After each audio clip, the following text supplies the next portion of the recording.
The life we experience, with its joys and struggles, its apparent order and its sudden chaos, is it the result of chance, or is it the product of a design? The truth is that within every human being resides an architect of unlimited power, with the capacity to design and build any reality they can conceive. That architect is us. But for most of history, and for most people, this architect has been asleep. And in its absence, the construction of our lives has been carried out on autopilot, using old, inherited blueprints, the beliefs of our culture, the expectations of society, the fears of our childhood. We have lived in a house designed by others. The feeling that something doesn't fit, the intuition that we are destined for something greater, is the inner architect in each of us, stirring in its sleep, ready to awaken. This audiobook is that call. It is not a collection of theories, it is a manual of metaphysical architecture. It is the handover of the blueprints and tools that have been hidden from us. Together we are going to awaken those architects. We will explore the invisible laws of energy and consciousness, the true building materials of the universe. We will learn to read the blueprints of reality, to cleanse the foundations of old limiting beliefs, and to design with intention and power the life that is rightfully ours. It is time for us, as conscious creators, to take up the pencil and the ruler. It is time to start designing. Chapter 1: The Invisible Score, Reality as Consciousness. The life we experience, with its joys and struggles, its apparent order and its sudden chaos, is it the result of chance, or is it the product of a design? This is the fundamental question that has obsessed humanity since the beginning of time. Our sensory experience presents us with a world of solid objects, of inert matter, of events that seem to happen to us, as if we were actors on a stage over which we have no control. But the first and most profound revelation of metaphysics, the truth that lies at the heart of all great wisdom traditions, offers us a radically different perspective. It tells us that the universe is not a silent place filled with things. It is a symphony of infinite complexity and beauty, and the substance from which all the notes, all the melodies are made is not matter. It is consciousness. This is the first and most important of the principles, the law of mentalism. The ancient axiom expresses it with majestic simplicity: the all is mind, the universe is mental. What does this statement mean? It means that the fundamental reality underlying everything we perceive, the stars, the mountains, our own bodies, is not at its root physical. It is thought. It is consciousness. The universe is not a dead machine that arose by accident. It is a mental creation, a vast, infinite and living idea that occurs in the mind of a primordial consciousness that the sages called the All. To understand this, imagine a great composer. In the silence of their inner studio, they conceive a complete symphony. They hear every note, every harmony, every crescendo before a single instrument has been played. The entire symphony exists in its totality and perfection as a mental creation in the composer's mind. The musicians and instruments are only the medium through which that invisible score is made audible. Forbidden metaphysics teaches us that the physical universe is the audible manifestation of an invisible score, a score written in the language of consciousness. This idea, which for centuries was the domain of mystics, today resonates in amazing ways with the discoveries of cutting-edge physics. Quantum physics, in exploring the heart of matter, did not find small, solid balls, but vortices of energy, waves of probability. It discovered that at a subatomic level, the universe is not made of things, but of possibilities, and that the act of observation, the act of consciousness, plays a crucial role in the collapse of those possibilities into a real event. Science, in its own way, is beginning to read the first notes of this invisible score. This cosmic understanding may seem abstract, but the principle of correspondence, as above, so below, brings this power directly into our experience. If the universe is a symphony born from a universal mind, then we, being sparks of that same mind, operate under the same law. And this is the truth that changes everything. Our individual mind is not just a receiver of the world's music. It is an instrument and at the same time a composer. We have the ability to write our own melodies and perform them in the great orchestra of the universe. Our thoughts are not private and harmless events. They are notes. They are vibrations. They are causes. They are the seeds of the reality we experience. Every habitual and sustained thought, charged with the energy of emotion, is a melody we begin to play. And the universe, which is a field of resonance, has no choice but to respond, to create a harmony that corresponds to our melody. If the melody we constantly play within ourselves is one of struggle, fear, and scarcity, the orchestra of the world will accompany us with a harmony of obstacles, conflicts, and lack. If, on the other hand, we deliberately learn to play an inner melody of confidence, love, and abundance, the universe, by the same impersonal law, will surround us with a harmony of opportunities, loving relationships, and prosperity. The world is not imposing its music on us. It is giving us back the echo of our own. This is the essence of the principle of mentalism. We are not victims in a random material universe. We are composers in a mental, receptive universe. And our thoughts are not mere reactions to reality. They are the fundamental cause of the reality we experience. This is the first and greatest of the secrets, because it gives us back the baton. Practice listening to the inner score. To begin composing consciously, we must first become aware of the music we have been performing on autopilot. Exercise 1. The audit of your inner symphony. For the next 3 days, become the silent listeners of your own mental orchestra. Carry a notebook. Several times a day, pause and ask yourself, what music is playing in my mind right now? Don't judge. Simply identify the genre. Is it a melody of worry about the future, a funeral march of resentment about the past, a hymn of gratitude for the present, a cacophony of scattered and anxious thoughts? Write down the most recurrent musical themes. The song of I'm not enough, the refrain of there's never enough. At the end of the 3 days, you will have a clear repertoire of your usual concert. This is the score that has been creating your reality until today. Exercise 2. Composing a conscious chord. This exercise will give you a direct experience of your power as a composer. Choose a quality of being, a state you wish to experience. For example, peace. Now we are going to compose the chord of peace. A chord has several notes that sound in harmony. The first note, the thought. Deliberately introduce the thought, the word peace. The second note, the image. Associate an image with that word. A serene lake, a silent forest, a clear sky. The third note, the feeling. Invoke the sensation. How does peace feel in the body? A relaxation in the shoulders, a deep breath, a calm in the chest. Hold this 3-note chord, thought, image, and feeling, in your consciousness for 1 minute. You have just performed an act of deliberate composition. You have shown that you don't need the external world to give you peace. You can generate it from within, at will. You have proven the first principle. Exercise 3, the overture of the day. An orchestra conductor does not begin a concert at random. They set the tone with an overture. Every morning, before the noise of the world begins, take 5 minutes. Instead of being dragged into the cacophony of worries or the news, consciously choose the overture of your day. What will be the tonality of your symphony today? Will it be confidence, creativity, patience? Using the chord technique, compose and feel that keynote. Hold it in your being.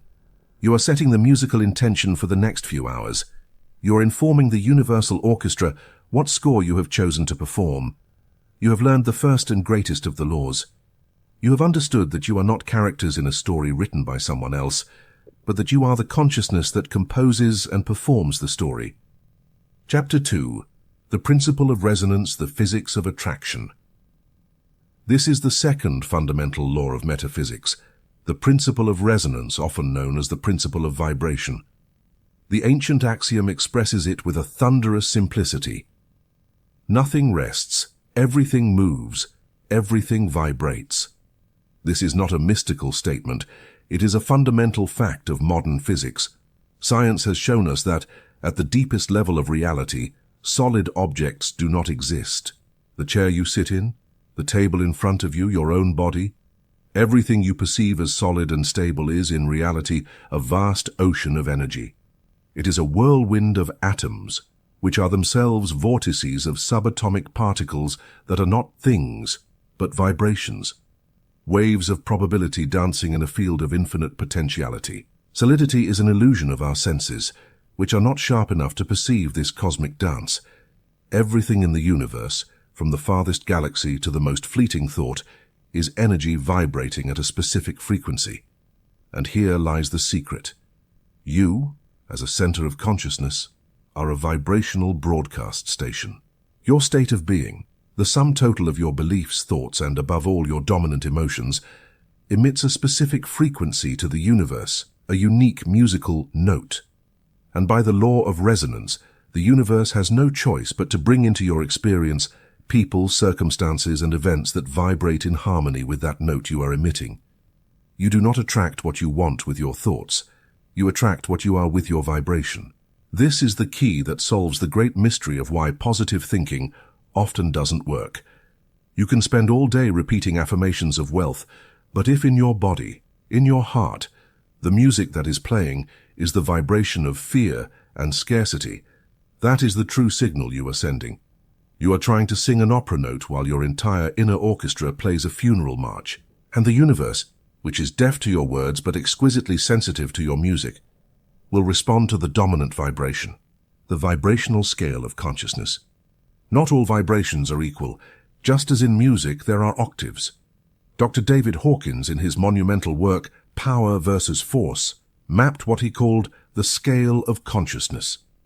He demonstrated that every human emotion has a measurable vibrational frequency. At the low end of the scale, we find the contraction emotions, those of low vibration. They are shame, guilt, apathy, grief, fear, and anger. To live predominantly in these states is to emit a low-frequency signal that by law can only attract more circumstances that generate shame, guilt, fear, and anger. At the high end of the scale, we find the expansion emotions, those of high vibration. They are courage, neutrality, willingness, acceptance, reason, love, joy, peace, and, at the top, enlightenment. To live predominantly in these states is to emit a high-frequency signal that tunes into the harmony, synchronicity, and abundance of the universe. True alchemy is not changing the world. It is changing your note. It is the conscious work of raising your own vibrational frequency, of moving from being a poorly tuned radio that only picks up the static of fear, to being a high-fidelity station that transmits the clear symphony of peace and love. But how do you do this?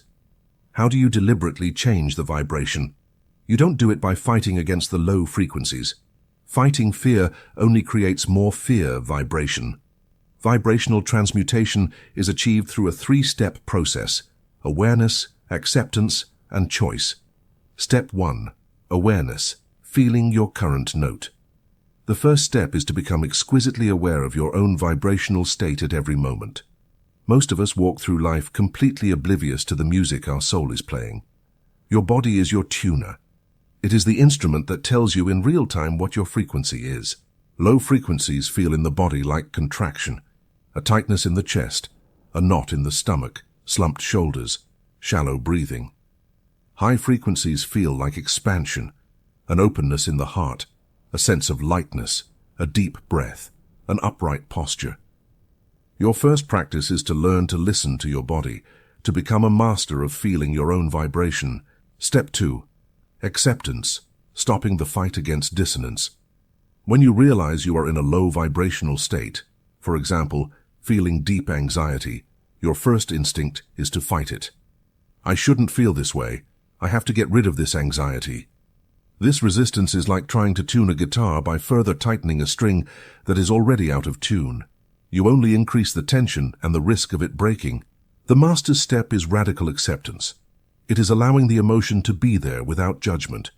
It is saying, here is the vibration of anxiety. I feel it in my chest. For this moment, I allow it to exist. By stopping the fight against the emotion, you remove the energy that fuels it. Dissonance, when observed with an equanimous consciousness, often begins to dissolve on its own. Step 3. Choice, introducing a new frequency. Once you have created a space through acceptance, you can now deliberately introduce a new note. You cannot jump from despair to joy in an instant. It would be too big a leap, but you can always take a small step up the vibrational scale. One of the fastest ways to do this is through gratitude. As we have seen, it is almost impossible to feel gratitude and fear at the same time. Gratitude is an incredibly high and harmonious frequency. Even in the darkest moment, there is always something you can feel genuine gratitude for. The simple fact of breathing, the warmth of the sun, the memory of a loved one. By deliberately focusing your attention on a thought of gratitude, and above all by feeling that gratitude in your body, you are introducing a new and higher vibration into your field. You are starting to change the music. Practice, the tuner of your own vibration. Exercise 1, the vibrational barometer. This is your daily practice of conscious awareness. Set a silent alarm to go off several times at random throughout the day. Each time it goes off, pause for 30 seconds, close your eyes, and ask yourself, on a scale of 1 to 10, where 1 is despair and 10 is absolute peace, what is my vibrational number at this precise moment? Then ask yourself, am I in contraction or expansion? Feel your body. You don't have to do anything with the information. Simply mentally note the number. This exercise will turn you into a master at reading your own inner state. Exercise 2, the conscious acceptance protocol. This is your tool for when you find yourself in a low vibrational state. Instead of fighting, you are going to practice the rain meditation we explored. Identify the emotion, the dissonance. Feel where it lives in your body, the contraction. Now, imagine a soft, warm rain of acceptance falling on that area, not to wash it away, but to soften it. As you do, mentally repeat, I allow this feeling to be here. I am safe. It is just energy. This practice teaches you to be the space for your emotions, not their victim. Exercise 3, the high-frequency anchor. You need a quick way to change your note when you need to. Choose your high-vibration anchor emotion. For most people, the most accessible and powerful is gratitude. Now, create a sensory anchor. It can be a mental image, the face of a loved one, a specific memory, a moment of pure joy, a piece of music that uplifts you, or even a smell, an essential oil. Your practice consists of repeatedly associating your sensory anchor with the emotion of gratitude. Every day, take 2 minutes to evoke your anchor. Look at the photo, listen to the song, and fully immerse yourself in the feeling of gratitude. Feel it expand in your chest. With repetition, this connection will become automatic. In a moment of stress or negativity, simply by evoking your anchor, you will be able to instantly change your vibrational state. You have created your own personal tuning fork. The universe is not a silent place that reacts to your actions. It is a vibrational symphony of which you are an integral part. You cannot avoid playing a note in this symphony. Your only choice is whether you play a note of dissonance and chaos or one of harmony and beauty. Your feelings are not passive reactions. They are vibrational decrees. You are the composer of the music of your soul, and the world with perfect fidelity will always dance to the rhythm you choose to play.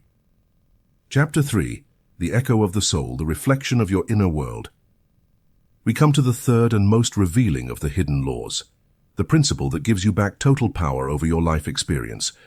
It is the principle of correspondence, the law of the mirror, the truth of the echo. The ancient Hermetic axiom expresses it with astonishing beauty and depth. As above, so below, as inside, so outside.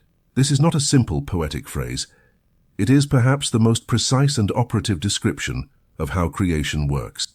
It is the law that establishes that your external reality, the world you perceive with your 5 senses, your finances, your relationships, your health, the circumstances you encounter, is not a solid, objective, and independent entity. It is a mirror, a perfect, infallible, and unfiltered reflection of your inner state. Imagine you're in a completely dark room. You can't see anything. Now imagine you have a movie projector in your hand. The movie inside the projector is your state of consciousness, the total sum of your habitual beliefs, thoughts, and emotions. When you turn on the projector, the movie is emitted and projected onto the white neutral walls of the room, which represent the field of infinite potentiality of the universe. What you see on the walls is not the room itself.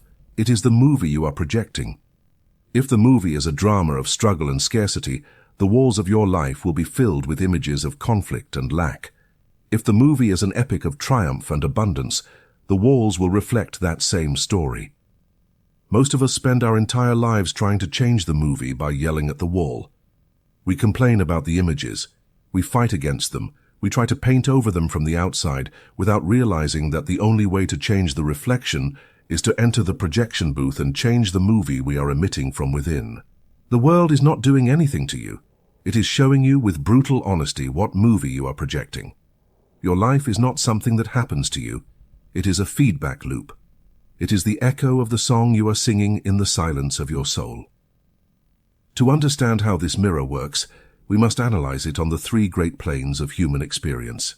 The mental plane, the reflection of your beliefs. Your inner world on a mental level is composed of your beliefs and your dominant thought patterns. This is the script that runs in the projector of your mind. The external world reflects this script with perfect fidelity, manifesting as the recurring themes and situations in your life. If your fundamental internal belief is, life is a struggle, your external reality will become a battlefield. You will attract difficult jobs, conflicting relationships, and constant obstacles, not because you are cursed, but because your internal projector is programmed to seek and manifest the drama of struggle. A calm, problem-free day will feel strange to your system.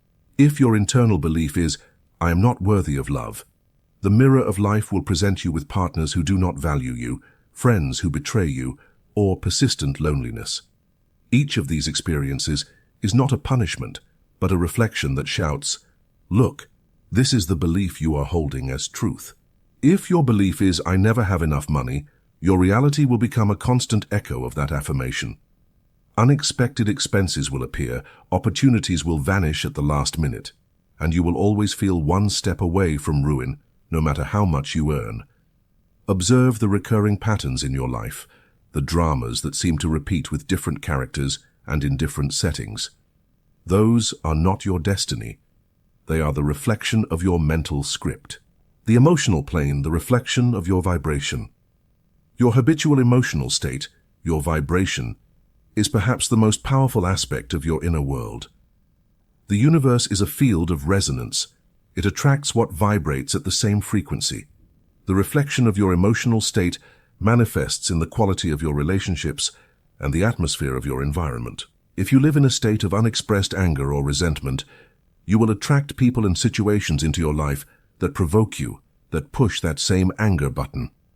The world will constantly give you a reason to be angry, because anger is the frequency you are emitting. If you live in a state of constant anxiety and fear, you will perceive the world as a dangerous place. The mirror of life will show you alarming news, untrustworthy people, and reasons to worry at every turn. On the contrary, if you deliberately cultivate a state of inner peace, you will begin to notice a miraculous change. The people around you will seem calmer. The situations that used to stress you out will lose their power over you.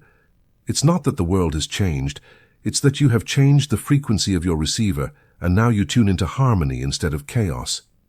The physical plane, the reflection of your body and finances. Finally, the mirror of correspondence manifests on the densest plane, the physical. Your health and your wealth are a direct reflection of your inner state. Your body, as we have already explored, is the most intimate canvas. An inner state of self-criticism and guilt can be reflected as chronic pain. Constant stress and anxiety can manifest as digestive problems or a weakened immune system. Your body is the last link in the chain, making the energy of your invisible patterns visible. Your financial situation is a brutally honest reflection of your beliefs about abundance and deservingness. The lack of money in your bank account is not the problem. It's the symptom. The real problem is the poverty consciousness within you. It's the belief that you don't deserve it, that it's difficult, that it's selfish. The external world simply proves you right. The work of the alchemist, therefore, is never on the outside. It is useless to try to clean a stain on the mirror. The real work is to clean the stain on your own face.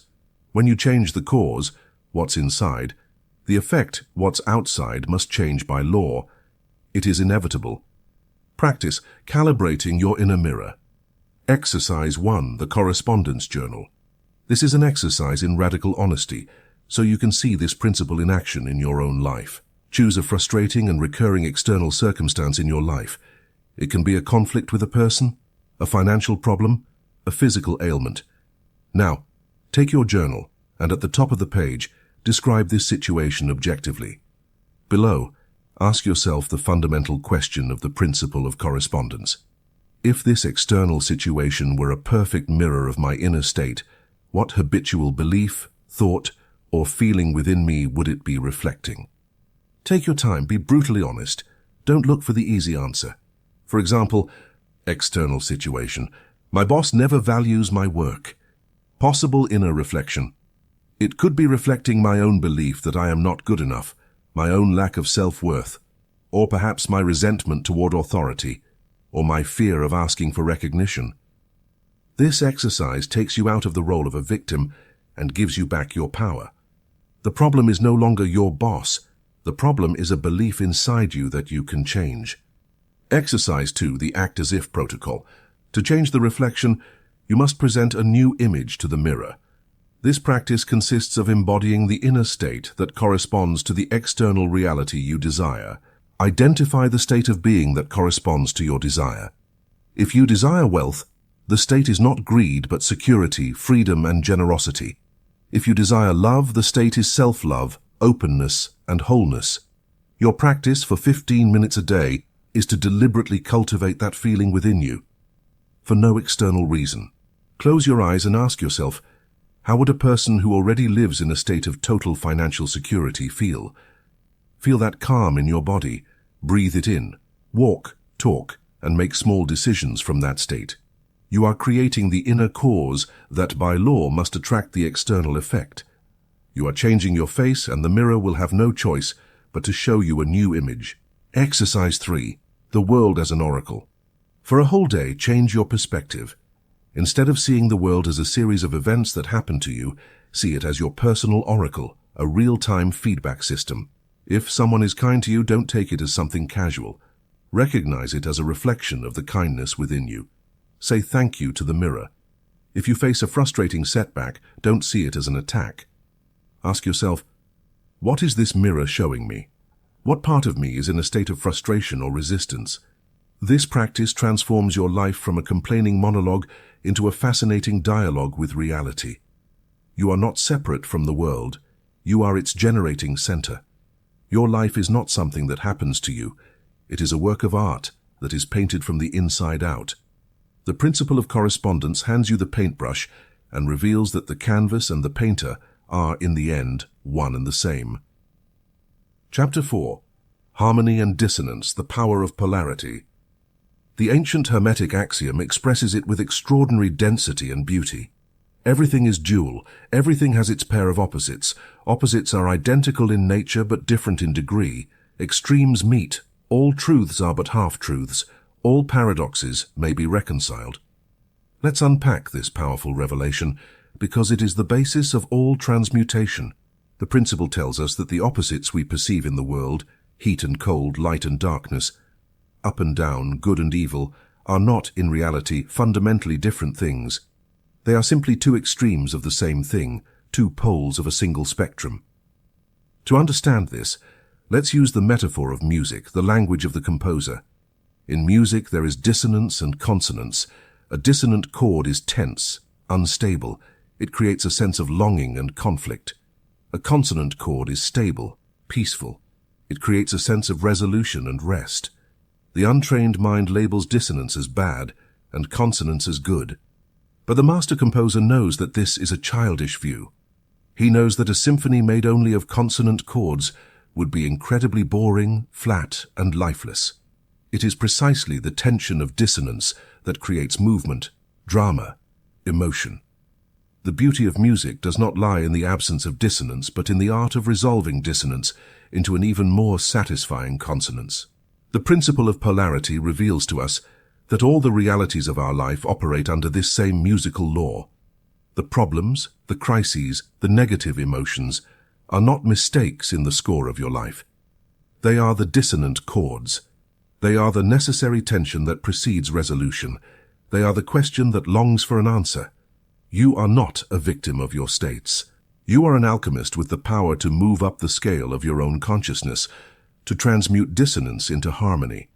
The art of mental transmutation is the art of deliberately changing your position on the vibrational scale of any experience. Let's see how this applies to the great polarities of life. The spectrum of courage, transmuting fear. Fear and courage seem like irreconcilable opposites. You are either brave or you are fearful. But this is an illusion. Fear and courage are not two different things. They are two poles of the same spectrum. Your relationship with the perception of threat. Fear is the lower end of the scale. It is the degree where your perception of the threat is much greater than your perception of your own resources to handle it. It is a vibration of contraction, of powerlessness. Courage is the upper end of the scale. It is not the absence of the perception of threat. True courage is not having fear. It is feeling the fear, but consciously choosing to focus on your resources, on your strength, on your ability to handle the situation. It is a vibration of expansion and power. The transmutation of fear into courage is not achieved by fighting fear. That would be like trying to fight the cold. It only generates more tension. Transmutation is achieved by adding heat, deliberately withdrawing your attention from the catastrophic images of failure, the pole of fear, and focusing it on the empowering images of success and resilience, the pole of courage. You are literally raising the thermometer of your inner state. The spectrum of success, transmuting failure. In our culture, failure and success are seen as hell and heaven, two completely separate destinations. The principle of polarity shows us that this is also an illusion. Failure and success are not opposites. They are 2 points on the same continuum, the spectrum of experience and learning. Failure is the 0 degree of the scale. It is an outcome that did not align with your initial intention. The untrained mind labels it as bad and sees it as proof of its own inadequacy. It is a vibration of judgment and stagnation. Success is a higher degree on the same scale. It is an outcome that did align with your intention. The transmutation of failure into success is the secret of every great entrepreneur, artist, or scientist. They understand that failure is not the end of the road. It is the road. Every failure is simply a data point, an experiment that has produced an invaluable result. It contains the wisdom of what does not work. The mental alchemist does not lament failure. He takes it, puts it in the crucible of his analysis, extracts the gold of the lesson, and uses that lesson to refine his next attempt. In doing so, he raises the vibration of the experience. He has not erased the failure. He has transmuted it into a stepping stone to success. The spectrum of abundance, transmuting scarcity. Scarcity and abundance are not objective conditions of the world. They are 2 poles of the same thing, the spectrum of consciousness. Scarcity is the vibration of the mind focused on lack. It is the degree of perception that constantly scans the world looking for what is missing, what is limited, what is not had. It is a half-empty glass consciousness. Abundance is the vibration of the mind focused on fullness. It is the degree of perception that, regardless of external circumstances, focuses on what it does have, on gratitude, on possibilities. It is a half-full glass consciousness. The universe, like a mirror, reflects your degree on the scale. If you emit scarcity, it reflects scarcity. If you emit abundance, it reflects abundance. The transmutation from scarcity to abundance is achieved through a deliberate change of mental polarity. It is achieved by withdrawing your attention from the thought, "I don't have enough," and anchoring it, with discipline, in the emotion of gratitude for what you do have, no matter how small. Every act of gratitude is an act of alchemy that raises your position on the thermometer of prosperity. The spectrum of love, transmuting hatred. Even hatred and love, which seem like the most absolute opposites, are, according to this law, 2 poles of the same spectrum, the spectrum of intense emotional connection. Both are forms of an immense investment of psychic energy in an object or person. The true opposite of love is not hatred. It is indifference, the absence of connection. Hatred is a vibration of connection from pain, judgment, and separation. Love is a vibration of connection from acceptance, compassion, and unity. The transmutation of hatred into love is the highest alchemical work. It begins with the difficult art of forgiveness, which is the act of withdrawing your energy from the vibration of resentment and raising it to a state of neutrality. From that neutrality, the possibility of compassion and ultimately impersonal love opens up. The art of mental transmutation. The mechanism for changing your polarity, for raising the thermometer in any spectrum, is always the same. It is based on the conscious use of the powers we have already begun to explore. The fundamental principle is that you cannot eliminate a mental state by force. You cannot not think about something. You can only replace it. Transmutation is the art of substitution. First, you use your awareness to identify which pole of the spectrum you're on. Second, you use your will to make the decision to change your polarity. Third, you use your attention to deliberately withdraw the energy from the negative pole. And fourth, you use your imagination and emotion to focus on and feel the vibration of the positive pole as if it were already your reality. This is the work of the alchemist. It's not about changing the world, it's about changing the mind. Practice, the alchemist's laboratory. Exercise 1, the Polarity Journal. This practice trains you to see the spectrum in your daily life. Choose a negative polarity that you are currently struggling with. It can be a specific fear, a feeling of failure in an area, or a scarcity mindset. In your journal, first, describe this negative pole in as much detail as you can. How does it feel in your body? What stories does your mind tell you? Now on a new page, describe its opposite positive pole in even greater and more vivid detail. Don't just write courage. Describe what you would do, how you would move, how you would talk, how you would feel if you were already embodying absolute courage. Make it so real and attractive that your mind begins to desire it. This exercise clearly defines the two ends of your personal thermometer. Exercise 2, the alchemical thermometer meditation. This is a visualization to practice transmutation in real time. Sit in silence, close your eyes. Connect with the feeling of the negative emotion you want to transmute. Feel the cold of fear or scarcity in your body. Now, imagine a large thermometer of light in the center of your chest. Observe how the mercury of light is at the bottom, in the cold zone. With your intention, start to apply a gentle fire to the base of that thermometer. This fire is the power of your imagination. Begin to visualize the scene you described in the positive pole. As you hold the image and generate the emotion of the positive pole, watch how the mercury of light in your chest slowly begins to rise. Feel a real change in your physiology. Feel how the contraction of the cold dissolves and is replaced by an expansive warmth. Keep your focus on the feeling of the positive pole until the thermometer reaches the highest degree. Stay in that feeling of warmth and expansion. This is a direct practice of vibrational alchemy. Exercise 3. Transmutation through action. The fastest way to solidify a change in polarity is through physical action. Choose a very small action that the person living in the positive pole of your spectrum would do, but that the person in the negative pole avoids.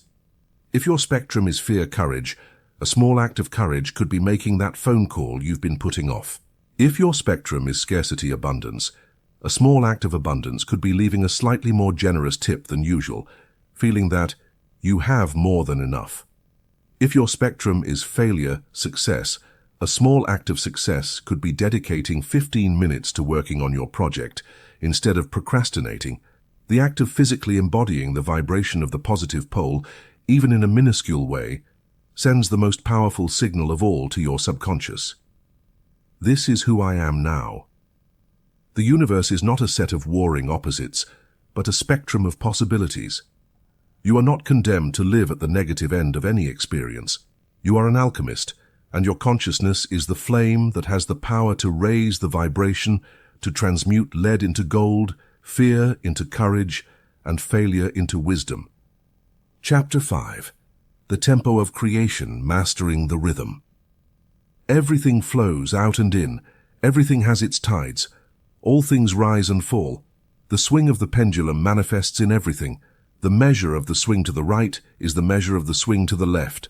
Rhythm co-compensates. This is not a simple metaphor. It is one of the most fundamental and observable laws of existence. The entire universe dances to the beat of an unceasing rhythm. There is a rhythm in the orbit of planets, and in the expansion and contraction of galaxies. There is a rhythm in the change of seasons on Earth, from the heat of summer to the cold of winter. There is a rhythm in the rising and falling of tides, governed by the moon. There is a rhythm in your own body, the inhalation and exhalation of your breath, the systole and diastole of your heart, the cycle of sleep and wakefulness, the cycle of life itself, birth, growth, maturity, decline, and death, which in turn gives way to a new birth. Everything is subject to this oscillation, to this pendular movement. Prosperity and crisis in economies, the rise and fall of civilizations, and even your own moods, energy, and creativity. There is no such thing as linear, uninterrupted growth. It is a fantasy of the human mind, a denial of the fundamental law of life. Life is not a straight line, it is a wave. Understanding and accepting this truth is the first step to freeing yourself from an immense amount of suffering. Because most of our anxiety and frustration are born from our two great mistakes in managing this universal rhythm. The first great error, resisting the ebb tide. When the pendulum of our life swings to the negative side, when we face a financial setback, a period of low creative energy, an illness, a dark night of the soul, our untrained mind panics. It interprets this ebb tide, this winter of the soul, as a permanent and catastrophic state. It believes the sun will never rise again, and then we start to fight. We resist rest when we are exhausted, trying to force productivity. We punish ourselves for feeling sad, trying to think positive in a superficial way. We fight against the reality of failure, refusing to accept the lesson. This resistance does not stop the ebb tide. In fact, it makes the experience infinitely more painful. It's like trying to swim with all your might against a strong current that is pulling you to shore. Not only do you not move forward, but you become completely exhausted, making your stay at the low point of the cycle more prolonged and more difficult. Resistance to the ebb tide is suffering. The second great error, attachment to the high tide. The second mistake is more subtle but equally destructive. It happens when the pendulum swings to the positive side. We experience great success, a surge of creativity, a wonderful new relationship, a period of happiness and expansion. We find ourselves on the crest of the wave in the summer of our life, and the ego, in its need for permanence, becomes attached. It identifies with the peak. This is me, it says. I am successful. I am happy. And the moment it becomes attached, fear is born, a subtle but persistent fear that this state will end. We begin to live with the anxiety of losing what we have gained. This attachment steals the joy of the present moment. We stop enjoying the crest of the wave because we are obsessed with the idea that, inevitably, it will come back down. It also leads to exhaustion. We try to maintain a summer level of energy and productivity indefinitely, ignoring the signals from our body and soul that are asking for an autumn of harvest and a winter of rest. We try to force the pendulum to stand still at its highest point, a violation of universal law that can only end in a collapse. The art of the master navigator, the law of neutralization. So are we condemned to be puppets of this cosmic pendulum, dragged from euphoria to despair without any control? No. The ancient masters taught that while the law of rhythm is immutable, an initiate can learn to use it for their own benefit. They taught the art of neutralization. Neutralization does not consist of stopping the pendulum. That is impossible. The pendulum of life will always oscillate. Neutralization consists of an act of mental mastery. It consists of elevating your consciousness to the pendulum's point of suspension. Imagine the pendulum. It swings from side to side, but the top point from which it hangs remains still. That point of stillness is your observer consciousness, your true self. The master learns to polarize himself at this upper point in his I am, and to observe the oscillation of the pendulum of his mental, emotional, and circumstantial states without being dragged along by it. He becomes the wise navigator, who, although he feels the movement of the boat rising and falling with the waves, keeps his gaze fixed on the immutable North Star of his own consciousness. He knows that the waves come and go, but he is not the wave. He is the ocean. This mastery is achieved through two conscious strategies, one for the ebb tide and one for the high tide. The strategy for the winter of the soul, the ebb tide. When you notice the pendulum swinging into a cycle of low energy, difficulty, or sadness, instead of resisting, surrender to the rhythm. Recognize and name. The first step is awareness. Say to yourself, I am entering an ebb-tide cycle. This is normal.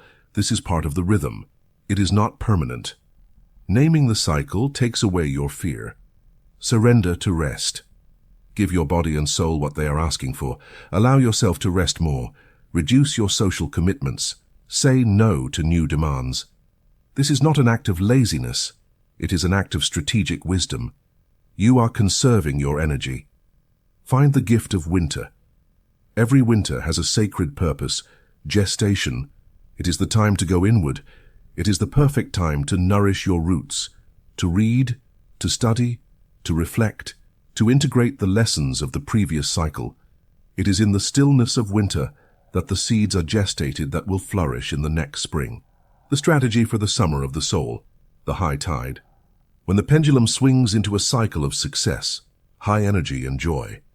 Instead of clinging to it with fear, practice detached presence. Enjoy with presence. Immerse yourself completely in the joy of the moment. Feel the gratitude. Celebrate your achievements. Do not allow fear of the future to rob you of the beauty of the present. Prepare for autumn. The wise farmer in the midst of a rich summer harvest doesn't eat it all, he stores grain for winter. In the same way, when you are in a cycle of abundance, be a good manager. Save a part of your resources, money, energy. Document the systems that have led you to success so you can replicate them. Stay humble. Constantly remind yourself of the truth of impermanence. This too shall pass. This awareness does not diminish your joy. It makes it more precious. It protects you from the arrogance and exhaustion that often accompany success, and it prepares you gracefully for the inevitable phase of harvest and rest that will come after. Life is not a straight line. It is a symphony of rhythms. Suffering is born from trying to play a summer note in the middle of winter. Mastery is found in learning to dance with the music of each season, trusting that every ebb tide is the sacred promise of a high tide to come. Chapter 6. The Note and its Consequence. The Law of Causality. We come to the most exact, most implacable, and at the same time most just and empowering law of the universe. It is the operating system of the cosmos, the great loom on which destiny is woven. It is the sixth and most crucial of the hidden principles, the principle of cause and effect.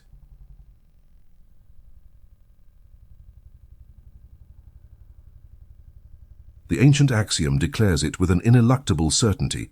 Every cause has its effect. Every effect has its cause. Everything happens according to law. Chance is but a name for a law not recognized. There are many planes of causality, but nothing escapes the law. Let's pause on this profound statement, because it completely annihilates one of the greatest illusions that keeps us in the role of victims, the illusion of chance. Our untrained mind sees the world as a casino. It attributes its triumphs to good luck and its misfortunes to bad luck. It believes that life is a series of random events, a cosmic game of dice over which we have no control. This belief in chance is the sleeping pill of the soul. It absolves us of all responsibility and condemns us to a life of powerlessness, passively waiting for the next roll of the dice. Forbidden metaphysics reveals the truth to us. The universe is not a casino, it is a garden. And in a garden, nothing happens by chance. The harvest you reap in autumn is the direct and inevitable effect of the seed you planted in spring. There are no exceptions. This is the true law of karma, stripped of all its superstitious connotations of reward and punishment. The law of cause and effect is not a system of cosmic morality. It is a law of the physics of consciousness, as impersonal and precise as the law of gravity. Gravity doesn't punish you for jumping off a cliff, it simply operates. In the same way, the law of consequence doesn't punish you for sowing a negative cause, it simply delivers the corresponding effect to you. The understanding of this law is the end of victimization and the beginning of sovereignty. You realize that if you don't like the harvest you are reaping in your life, you should not curse the heavens. You must, with radical honesty, examine the seeds you have been sowing. To become a master gardener, a conscious sower of your destiny, You must understand that you sow causes on three great planes of existence. The first plane of causality, thought. All creation, as we already know from the principle of mentalism, begins on the plane of thought. Every habitual and sustained thought you hold in your mind is a cause, an architectural blueprint that you hand over to the universal substance. Imagine two people who decide to start a business. Both start from similar circumstances. The first person operates from a thought plane of confidence and service. Their habitual thoughts are, I have immense value to offer. My product or service will improve my customers' lives. I trust in my ability to solve challenges that arise. Success is the natural result of adding value. This thought pattern is a powerful cause. It is a detailed blueprint for building a prosperous company. The second person operates from a thought plane of fear and doubt. Their habitual thoughts are, the market is too saturated. What if I fail? What will people say? It's very difficult to get clients. I'm not sure I'm good enough. This thought pattern is also a cause, but it is a blueprint for building a failure. Both people will act in the world, but their actions will be imbued with the energy of their causal thoughts. The first will act with audacity, creativity, and a magnetic energy. The second with hesitation, fear, and an energy of desperation that repels opportunities. The final result, the harvest, will not be the product of luck, but the inevitable effect of the mental cause that each one chose to sow from the beginning. Your thoughts are not innocent. They are prophecies. They are the most potent causal seeds you possess. The second plane of causality, the word. If a thought is the blueprint, the word, both spoken and written, is the act of formalizing that blueprint, of giving it a denser structure and vibration. A word is a thought that has been crystallized, anchored in the physical world through sound or ink. Every word you utter is a decree. It is a spell you cast into the field of reality. When you constantly talk about your illnesses and pains, you are sowing the cause of poor health. You are giving the command to your subconscious to identify with the disease. When you engage in complaint and criticism, whether about the government, your boss, or your neighbor, you are sowing the cause of frustration and negativity in your own life. You are tuning your vibration to the frequency of the problem, not the solution. When you speak negatively of others through gossip, you are sowing a karmic cause of terrifying precision. You are emitting an energy of judgment and betrayal that, by law, must return to you in the form of people who judge and betray you. On the contrary, every time you use your word consciously and creatively, you are sowing causes of power. When you talk about your goals and dreams with passionate conviction, you are watering the seeds of their manifestation. When you use your word to encourage and support others, you are sowing the cause of receiving encouragement and support in your own life. When you practice the art of blessing, of sincerely wishing others well, you're creating a field of high vibration energy around you that attracts equally blessed circumstances. Your word is your magic wand. You can use it to curse your reality or to bless it. The choice is always yours. The third plane of causality, action. This is the most obvious plane. We all understand that our actions have consequences, but metaphysics teaches us to look at a deeper level. It's not just the action itself that constitutes the cause, it is the intention and emotion that imbue that action. Two people can perform the exact same external action, but if the internal cause is different, the effect they will reap will be radically different. Imagine two people who donate $1,000 to a charity. The external action is identical. The first person donates from a place of genuine compassion and a desire to contribute. The internal cause is love and abundance. The effect this cause will generate in their life will be an increase in their own sense of fullness and the attraction of more opportunities to give and receive. The second person donates the same amount, but does so from a place of ego, to get social recognition, to feel superior, or to get a tax deduction. The internal cause is calculation, vanity, and a subtle consciousness of lack. They need something in return. The effect this cause will generate will be superficial, perhaps a brief boost to their ego, but it will not create a true resonance with abundance. Life does not respond to the mechanics of your actions, it responds to the music of your heart. The art of the master, rising to a higher causal plane. The axiom tells us that there are many planes of causality, but nothing escapes the law. This contains the secret to freeing ourselves from the negative effects of our past. You cannot break the law. You cannot avoid reaping what you have already sown. If you have planted seeds of debt in the past, the effect of scarcity will appear in your present. Fighting that effect is useless. But what you can do is rise to a higher causal plane. You can, in this present moment, begin to consciously sow new causes of a higher order that, over time, will neutralize and overcome the effects of the old causes. Even if your external reality, the effect, is one of scarcity, you can begin to operate from the higher causal plane of the mind. You can start deliberately planting seeds of thought of abundance. You can use your word to decree your prosperity. You can perform small actions of generosity. These new and potent causes, sown from a higher plane of consciousness, will begin to generate new effects. And with time, the new harvest of abundance will choke out and replace the old weeds of scarcity. This is the true meaning of redemption and grace. It is not the annulment of the law, but the wise use of a superior law to transcend an inferior one. It is the act of becoming a conscious cause instead of continuing to be the unconscious effect of your past. You are not a leaf in the wind of chance. You are the gardener in the field of the law.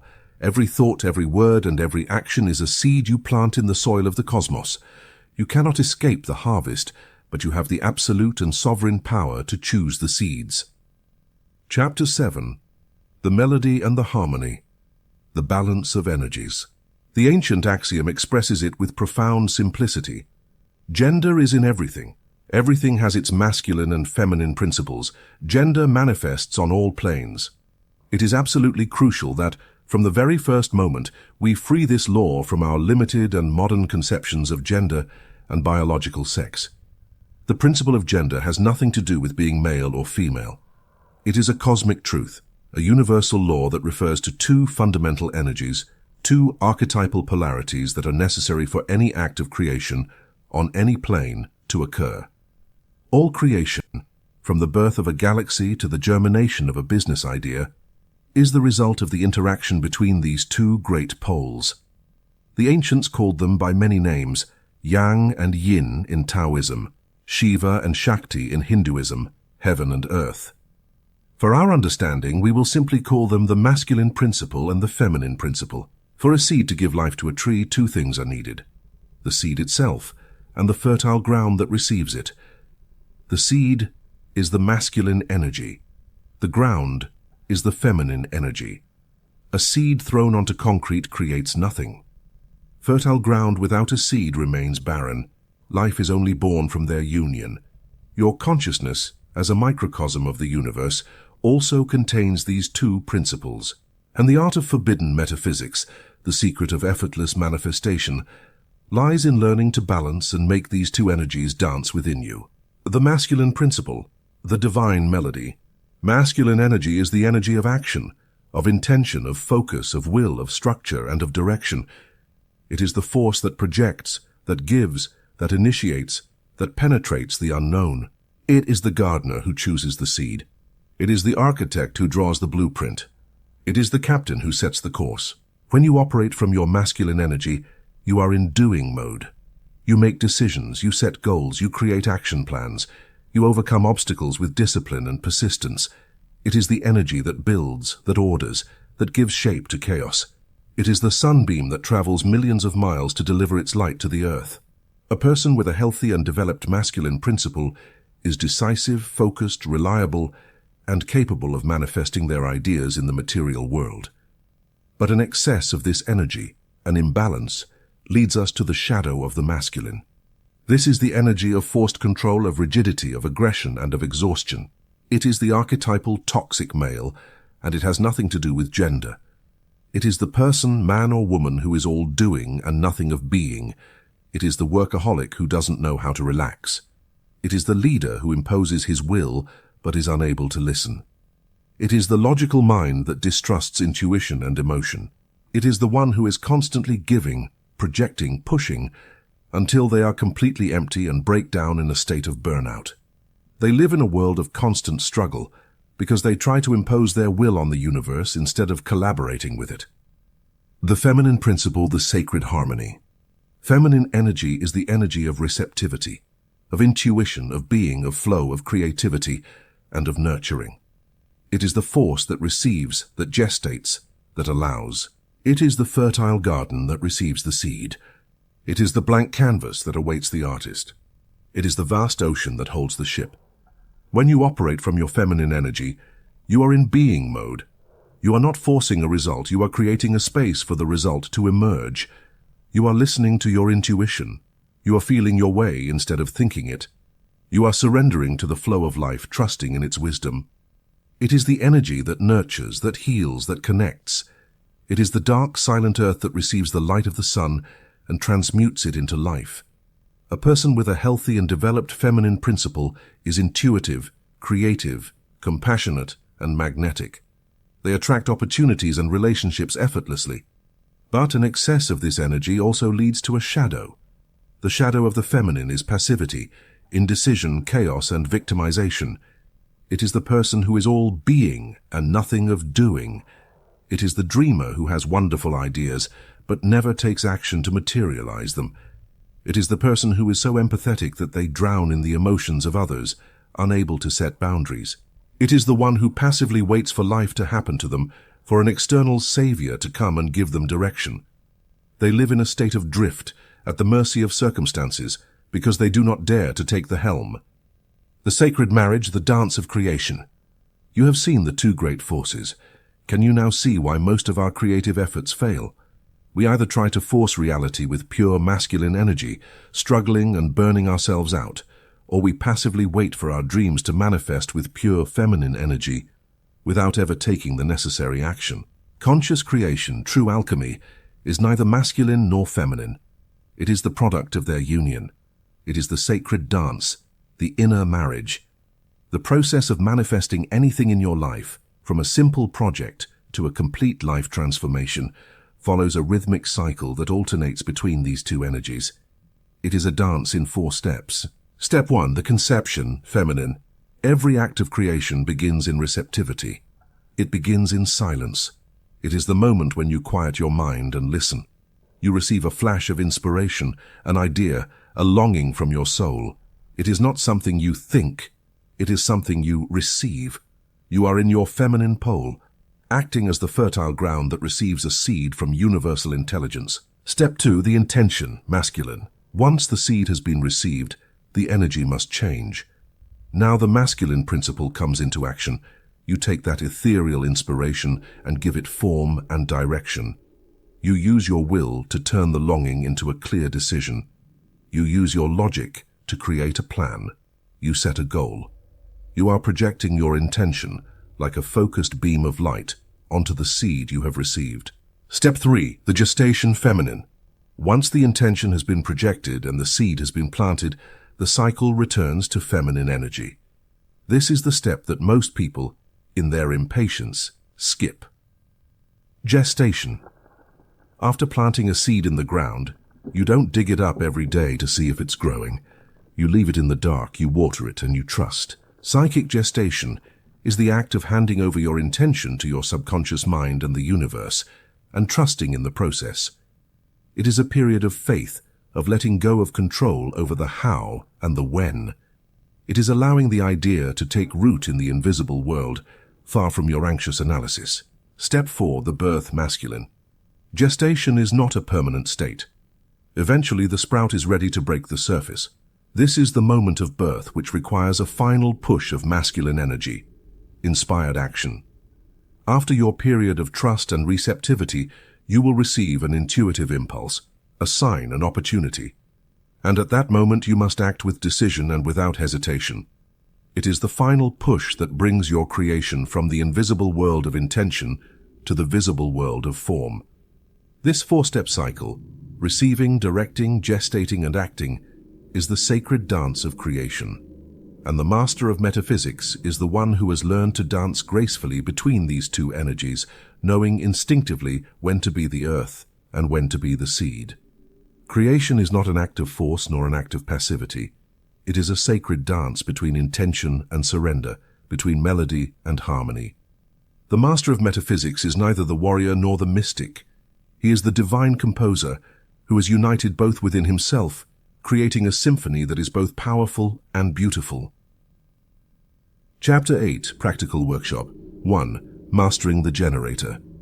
Your state of being is a powerful generator of energy.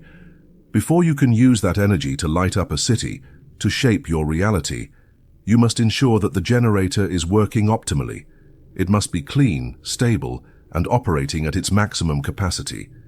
A generator that runs on dirty fuel, that short-circuits and whose voltage is unstable, can only produce chaotic and unreliable energy. This first practical workshop is dedicated to mastering your inner generator, and we will do so by working on its 3 fundamental systems: the cooling system, the art of mental calm, of silencing the noise; the fuel purification system, the art of emotional purification, of cleaning negative energy; the voltage regulator, the art of strengthening belief, of concentrating your power. Part 1. Mental calm, silencing the generator's noise. The first requirement for any mastery work is silence.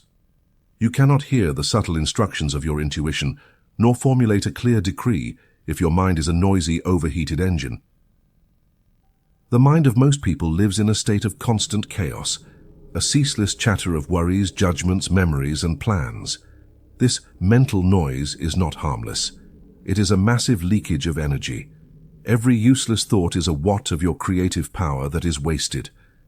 The art of mental calm is not about stopping your thoughts. That is impossible, and the attempt only creates more conflict. It is about changing your relationship with them. It is about learning to be the silent space in which thoughts occur, instead of being the thought itself. This is the practice of the silent witness.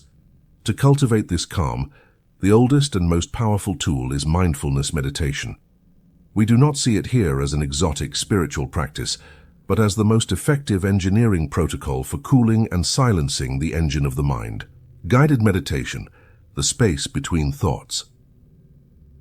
Find a comfortable sitting position, with your back straight but not rigid. Gently close your eyes. Take 3 deep breaths. With the first, inhale deeply through your nose, and as you exhale through your mouth, release all physical tension from your body. Feel your shoulders relax, your jaw loosen, or, with the second breath, inhale calm. And as you exhale, release all the worries of the day. Give any burden you don't need to carry right now to the floor. With the third breath, simply arrive. Arrive at this moment, at this space. Now bring your attention to the sensation of your breath. Don't try to change it, just feel it. Feel the cool air entering your nostrils and the warm air leaving. Feel the gentle rise and fall of your abdomen or chest. Your breath is your anchor in the present moment. Your mind will inevitably wander. It will produce a thought, a memory, a plan. This is normal. This is the mind's job. When you realize that your attention has strayed, don't get frustrated. Don't judge yourself. That moment of realizing is a small victory of consciousness. With infinite kindness, as if guiding a small child back home, simply accompany your attention back to the sensation of the breath. Do this over and over. The exercise is not to maintain perfect concentration. The exercise, the repetition that strengthens your mental muscle, is the act of returning. Every time you return, you strengthen your power of choice over the autopilot. Now let's refine the focus. Instead of focusing on the breath itself, start to pay attention to the space between the end of an exhalation and the beginning of the next inhalation. There is a pause, a moment of perfect stillness. Rest your attention in that pause. In the same way, start to notice the silent space between your thoughts. A thought arises, lingers for an instant, and then vanishes into the silence from which it came before the next one arises. That silence, that space, is not a void. It is consciousness itself. It is your true self. You are not the thoughts. You are the silence that allows them. Stay in this practice for 10 or 15 minutes. Do not try to achieve anything. Just rest in your being. You are cooling the engine. You are calming the static. Part 2, Emotional Purification. Cleaning the fuel. A generator, no matter how quiet it is, cannot work well if its fuel is contaminated. Our emotions are the fuel of our creation, and often our system is filled with the toxic residues of unprocessed emotions from the past, the sludge of resentment, the acidity of guilt, the water of unwept sadness. These trapped emotions are energy leaks. They keep a part of your power anchored in the past, preventing it from being available to create your present. Emotional purification is the act of cleaning these pipes. The alchemical art of forgiveness. The most powerful tool for this cleansing is forgiveness. As we have already touched upon, resentment is the poison you take, hoping the other person will die. It is a command you give to your subconscious to keep a wound alive. Forgiving is the antidote. It is not for the other person, it is for you. It is the act of cancelling that old command of suffering. Guided protocol of radical forgiveness. Get your journal and find a private moment. Choose a person or a situation toward which you still feel resentment. Step 1. The raw expression, the purge. Dedicate 15 minutes to writing a letter to that person. You are not going to send it. It is for you. Pour everything onto the paper without censorship. Your anger, your pain, your disappointment. Allow the poison to leave your system and be deposited on the page. Step 2. Radical empathy, the understanding. Now on a new page, try to do something incredibly difficult. Try to write a brief letter from that person's perspective, not to justify their behavior, but to try to understand their wound, their fear, their level of consciousness at that moment. Hurt people, hurt people. This step softens the heart. Step 3. The decree of liberation, the ritual. Close your eyes. Visualize that person in front of you, and from your heart, pronounce these words, or similar ones, aloud or mentally. I see you. I acknowledge the pain our interaction has caused. I understand that you did the best you could with the consciousness you had, and I did the best I could with mine. Today, I choose to release this burden. I let go of all resentment, all guilt, all judgment. I forgive you and I release you.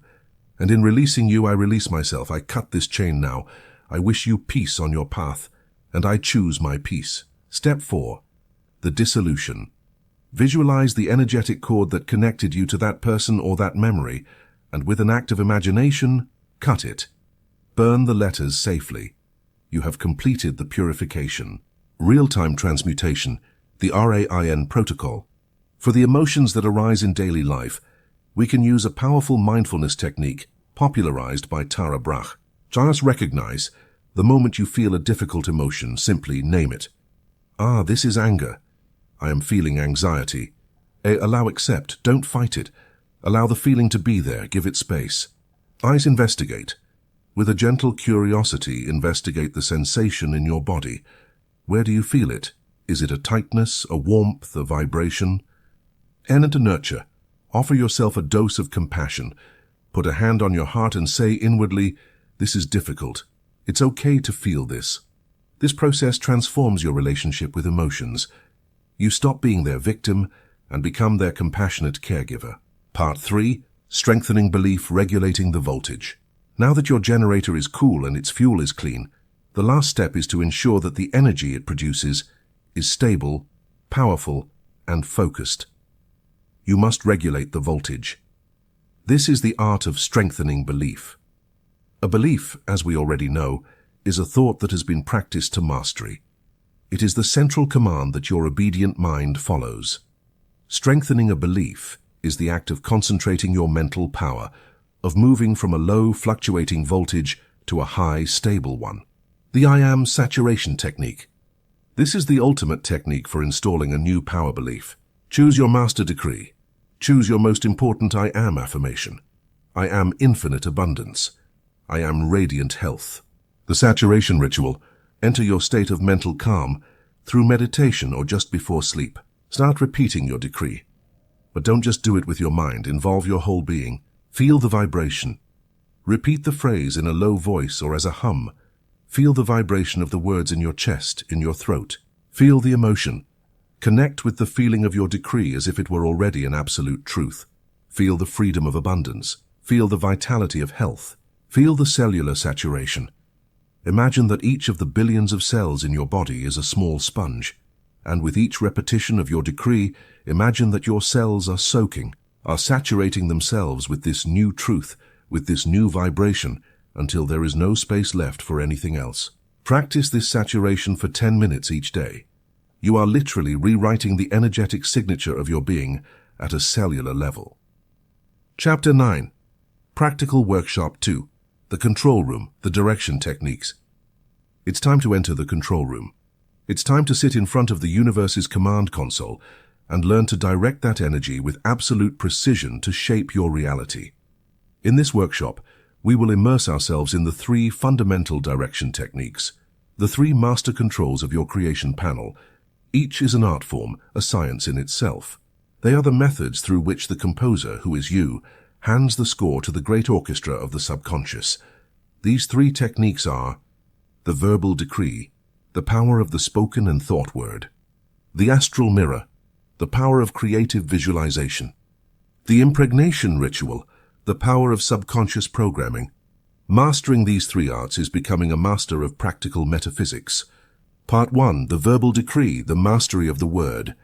The first tool in our control room is the microphone, the power of the word. As we have already established, your words are not descriptive. They are creative. They are decrees. They are spells. They are the vibration that gives the first form to the formless energy of thought. An effective verbal decree, what we commonly call an affirmation, is a precise line of code that you give to your obedient mind. For this code to compile and execute correctly, it must follow a strict syntax, the pillars we have already explored and will now delve into. The syntax of power.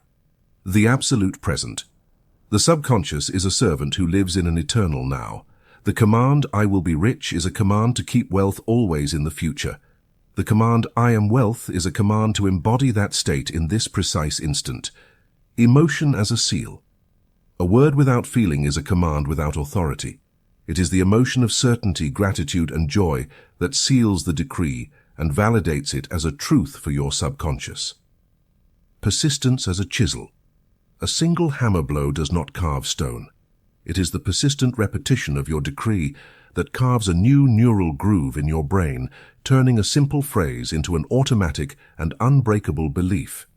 The supreme decree, I am. Of all the words of power, the 2 most important are I am. In mystical traditions, this is the declaration of divinity, the name of the first cause. When you say I am, you are not describing what you are. You are decreeing what you are becoming. You are reclaiming your power as an extension of universal consciousness. What you put after I am becomes a direct instruction about your identity. I am so clumsy is a decree of clumsiness. I am a financial disaster is a decree of scarcity. I am the perfect expression of health is a decree of healing.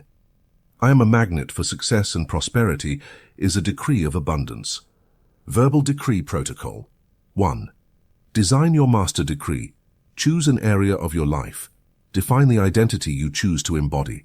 And write your I am decree using the syntax of power. 2. Activate the emotional state. Before pronouncing it, dedicate a minute to feeling the emotion of your decree already fulfilled. 3. Use the mirror.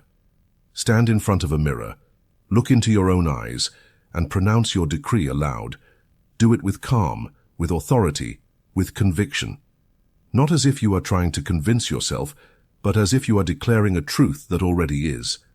Repeat it for 2 to 5 minutes, allowing the vibration of the words to resonate in your body. Part 2. The astral mirror. The mastery of visualization. If the verbal decree is the script, visualization is the movie. It is the native language of your subconscious. An emotionally charged image is the most direct and high-fidelity command you can give. Creative visualization is not daydreaming. It is the act of creating a memory of the future. Science has shown that your brain does not clearly distinguish between a real experience and a vividly imagined one. By visualizing, you are building the neural circuits of your new reality before it manifests. You are teaching your body what the future you desire feels like. The mental movie protocol. This protocol will guide you to create a mental movie of irresistible power. Step 1. Write the script of the final scene. The most common mistake in visualization is trying to imagine the entire process. This introduces doubt and complexity. The master focuses only on the happy ending. Choose your desire. And now define a short scene 10 to 20 seconds long that unequivocally implies your desire has already been fulfilled. Example: professional success.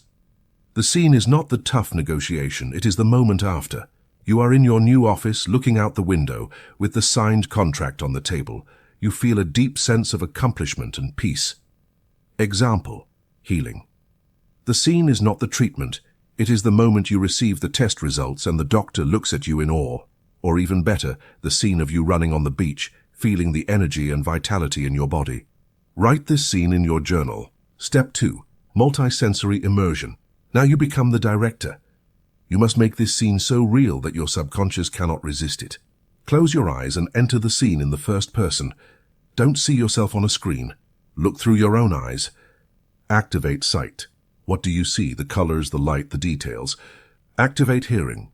What do you hear? The words of congratulations, the sound of the sea? Activate touch. What do you feel on your skin? The texture of an object, a hug? Activate smell and taste. Is there any associated smell or taste? The more sensory details you add, the more real the experience will be for your nervous system. Step 3. The emotional soundtrack. This is the climax. Identify the central emotion of your fulfilled scene. Is it gratitude, relief, freedom, joy, peace? Generate that emotion in your body now. Use a memory, use music, use your emotional anchor. Bathe in that feeling. Feel it expand from your heart to every cell of your being. This emotion is the seal of reality. Step 4. Looping projection. Repeat this short, emotionally charged scene in your mind over and over. Like a loop. The goal is for it to become so familiar that it feels like a memory. Part 3. The impregnation ritual. The mastery of sleep. You now have your tools, the decree and the mental movie. Now you must use them at the moment when the subconscious projector is most receptive and the guardian of the logical mind is asleep. This is the drowsy state. In the theta state, just before sleep, your subconscious is completely open. An idea planted at this moment is accepted as an absolute truth. The nightly workshop protocol. 1. The sleep sanctuary. Prepare your environment. Your bedroom is your sacred laboratory. For the hour before sleep, disconnect from screens. Dim the lights. Create an atmosphere of peace. 2. Choose your tool. Don't try to do everything at once. Choose one tool for your main goal. If it's a general belief you want to install, I am confidence, use the lullaby technique with your decree. If it's a specific visual goal, the new house, use the mental movie technique. 3. The impregnation process. Lie down comfortably. Relax your body completely. Enter the drowsy state. Now begin your chosen practice. Repeat your lullaby or project your movie in a gentle, passive loop. There is no effort. Immerse yourself in the feeling of your fulfilled desire. This is the key. Fall asleep in that feeling. Let it be the last consciousness you have. By doing this, you give your obedient mind a clear command and a detailed blueprint, and during the 8 hours of sleep, your subconscious, that tireless builder, will work on the materialization of that new reality. Chapter 10. Practical Workshop. 3. The Art of Effective Transmission. You have entered the control room of your mind.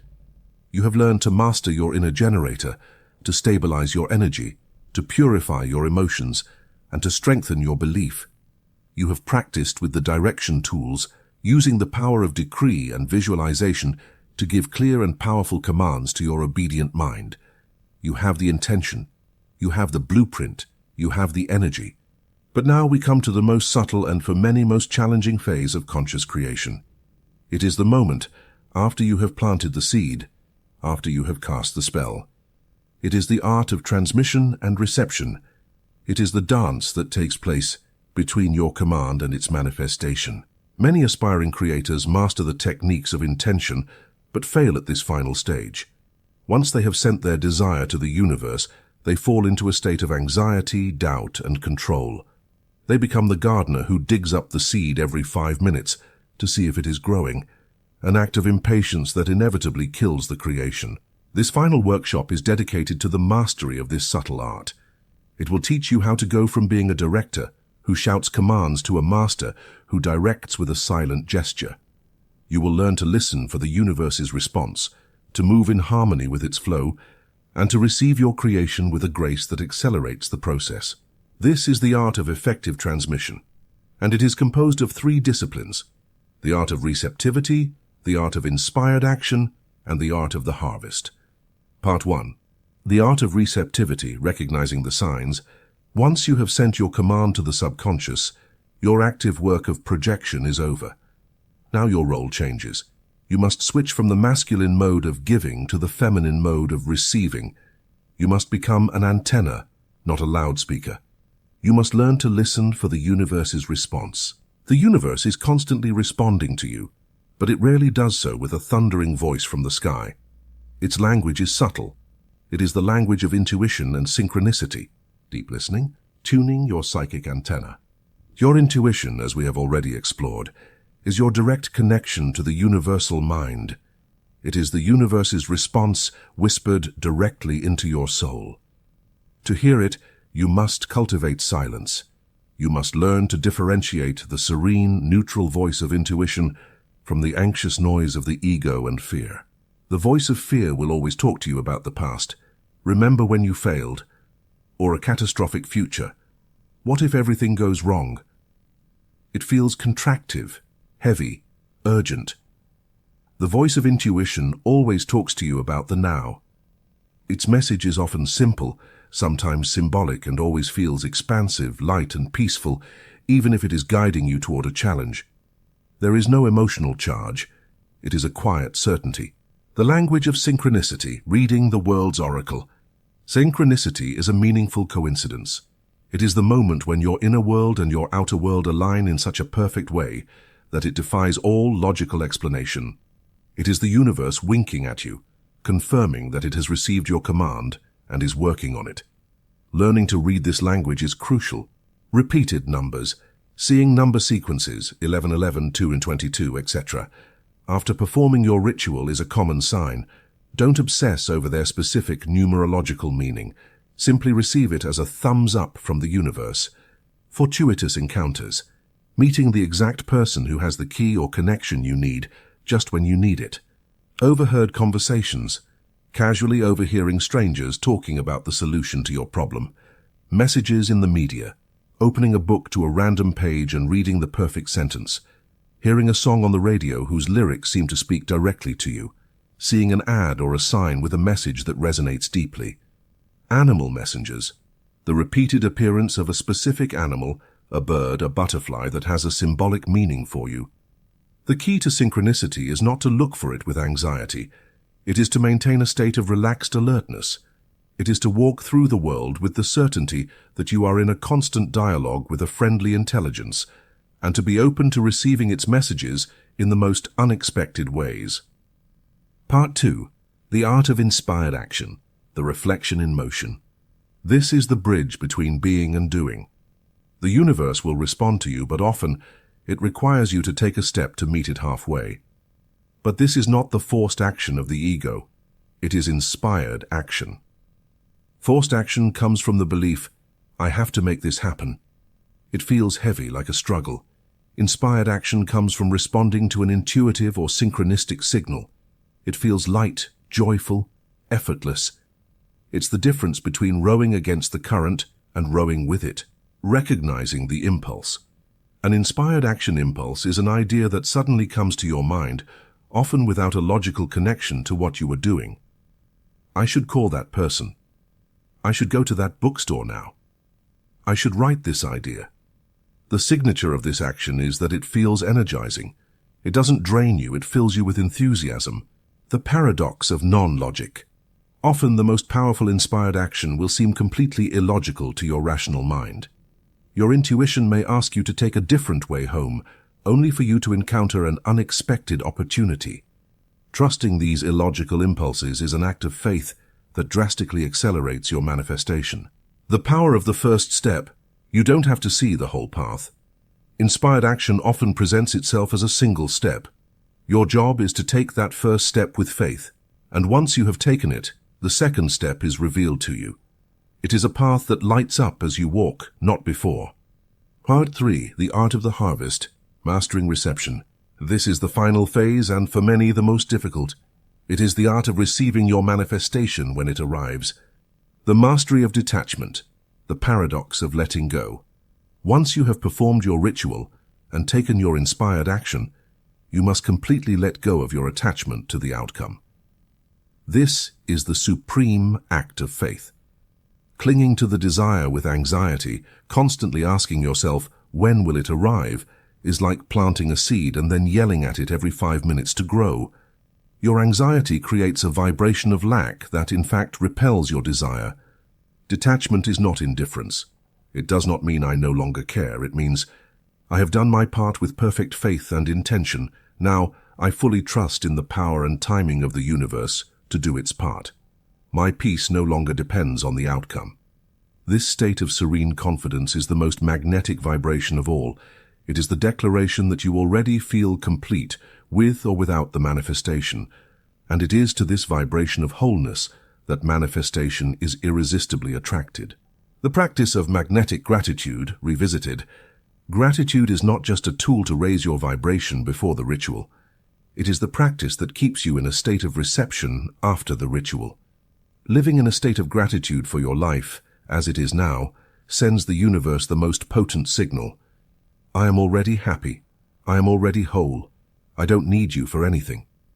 And the universe, which operates under the law that to those who have, more will be given, responds to this vibration of fullness by flooding you with even more blessings. The integration of the new reality.